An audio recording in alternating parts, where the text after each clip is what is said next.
Para mim, uma das maiores provas de que ainda existe uma certa imaturidade na indústria de desenvolvimento de software é que a gente comete erros que já foram documentados há 50 anos atrás. Então, eu tenho certeza que todo desenvolvedor que já passou talvez 1 ano e meio ou 2 anos num projeto já se pegou em alguma situação onde, sei lá, o gestor, o chefe, alguma vez decidiu, né, que por conta de uma deadline, né, de um prazo ali que estava apertado, simplesmente tacar mais desenvolvedores, mais pessoas no projeto, achando que aquilo iria resolver, né? Ou seja, né, aquela velha, né, ideia, né, errada, inclusive, de que a gente consegue intercambiar tempo, prazo por seres humanos, sendo que essa ideia ela já foi refutada há 50 anos atrás. Se você for pegar o The Mythical Man Month, né, eu tava dando uma folhada nele aqui, por isso eu tô fazendo esse exemplo, né, da imaturidade da indústria. Se você for pegar o The Mythical Man Month, o Mítico Homem Mês, a ideia central do livro é sobre isso, de que lá na década de 70, né, já existia esse conceito errado de que,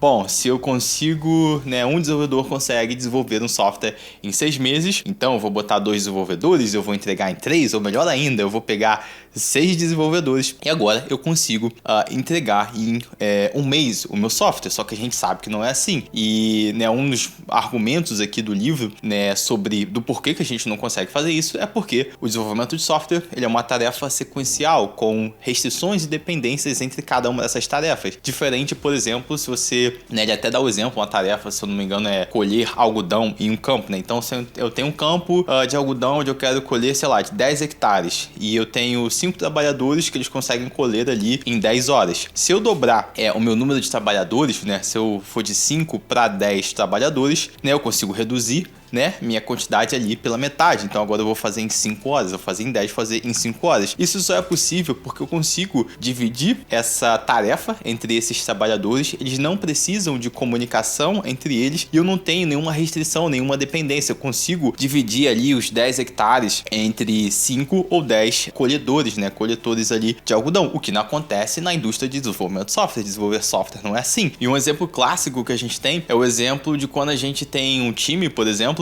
a gente tem uma aplicação, um back-end e um front-end. O front-end ele vai depender do back-end. Então, cara, se a tua API não tá pronta, como é que você quer que seu front-end esteja pronto? Aí você pode argumentar: ah, Lucas, mas eu não preciso que o meu front-end esteja pronto, né? Eu posso mocar os meus dados. Beleza, eu posso mocar os meus dados, colocar um JSON, alguma coisa ali, ou um servidor local, qualquer coisa, para tentar acelerar um pouquinho ali o desenvolvimento front-end. Só que ainda assim, eu vou precisar que o time de back-end ao menos defina o contrato, ou seja, a interface, o modelo, o tipo de dado, a estrutura de dados que eu vou mandar o meu front-end, o nome dos campos, o tipo de cada um deles, a estrutura dos objetos, porque senão o front-end não vai saber que tipo de dado ele vai, né, colocar, descer dali da camada de dados até a tela. Então, por mais que eu consiga meio que encurtar, eu ainda sim preciso, eu ainda assim tenho uma restrição do trabalho do back-end. O back-end ele vai precisar ao menos definir esse contrato, definir, né, o contrato da API que a gente chama, essa interface que o front-end vai consumir. Então, assim, não tem como fugir dessas restrições. Isso faz parte da natureza de desenvolvimento de software. E tem um monte de empresas, um monte de pessoas, gestores que muitas vezes nunca nem tocaram num desenvolvimento, né, num projeto de software, nunca meteram a mão. Eles sequer conseguem entender essa ideia porque é meio que contra-intuitivo, porque muitas coisas que a gente faz na vida, a gente consegue ter essa troca, intercambiar tempo com pessoas, né? Ah, eu tenho uma casa aqui, eu quero limpar a minha casa. Beleza, eu limpo minha casa em 2 horas. Eu consigo pegar e dividir minha casa meio que em 2, chamar um amigo aqui e a gente consegue arrumar a casa em 1 hora. Mas não é assim que funciona desenvolvimento de software. E esse é outro motivo pelo qual eu acredito que quando a gente fala, né, tanto de arquitetos, né, arquitetos de software, quanto, por exemplo, eu diria que professores, né, eu tô ali procurando um professor para CoffeeStack, para dar aula, um professor para dar aula de HTML e CSS. Ah, não precisa alguém que tenha muita experiência, mas eu faço questão de trazer alguém que tem experiência de mercado, porque essa vivência do dia a dia de fato construir software é algo que é extremamente necessário. Hoje não existe, não é possível que a gente tenha alguém que defina a arquitetura de software que nunca tenha sido um desenvolvedor de software. E mais uma vez, cara, a gente tá cometendo os mesmos erros há 50 anos. Eu não vou lembrar do capítulo aqui, mas no The Mythical Man Monthly, ele também fala, né, isso na década de 70 já se falava isso, que um arquiteto, ele tem que estar pronto para definir ao menos uma implementação da ideia dele. Então aquela ideia de que o arquiteto de software é aquele que chega ali no quadro branco e desenha e faz os diagramas e faz o diagrama sequencial e o caso de uso e toma aí para o time desenvolver, essa ideia já foi refutada há muito tempo atrás, há 50 anos, mas ainda tem gente que pensa dessa forma. Então, mais uma vez, sinal de maturidade da indústria, de que a gente tem muito, né, a crescer ainda de forma geral, assim como indústria. Obviamente, tem empresas hoje que, muitas empresas já que entendem, né, tudo isso, mas tem muitas empresas que ainda não entendem. Então, um arquiteto de software, um professor, né, digamos assim, um professor, se eu vou ensinar software, eu vou ensinar programação, eu preciso ter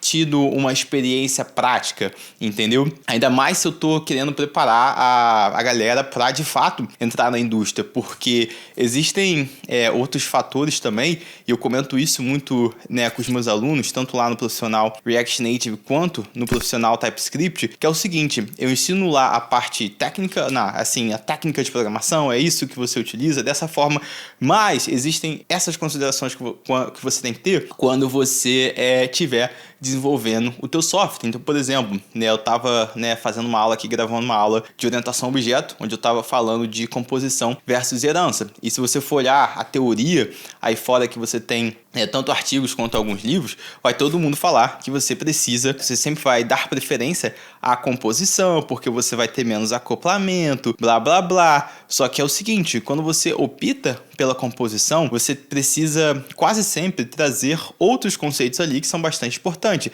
Então, se eu estou querendo tirar o acoplamento que a herança traz, eu não estou dizendo que herança não traz acoplamento, herança traz acoplamento e orientação a objeto, mas eu estou trocando o desacoplamento por um código, né? Eu estou pegando o desacoplamento, estou desacoplando o meu código, mas eu estou criando um código mais completo. Então, aquele método que eu estava sobrescrevendo em diferentes classes, que ficava mais fácil ali de eu fazer com a herança, mas que gerava acoplamento, agora eu vou ter que definir uma interface, eu vou ter que ter diferentes implementações para interface, e agora eu preciso injetar esse novo comportamento que eu isolei uma interface em classes separadas, eu preciso injetá-lo nessa classe que não está mais acoplada, porque agora eu não tenho mais herança.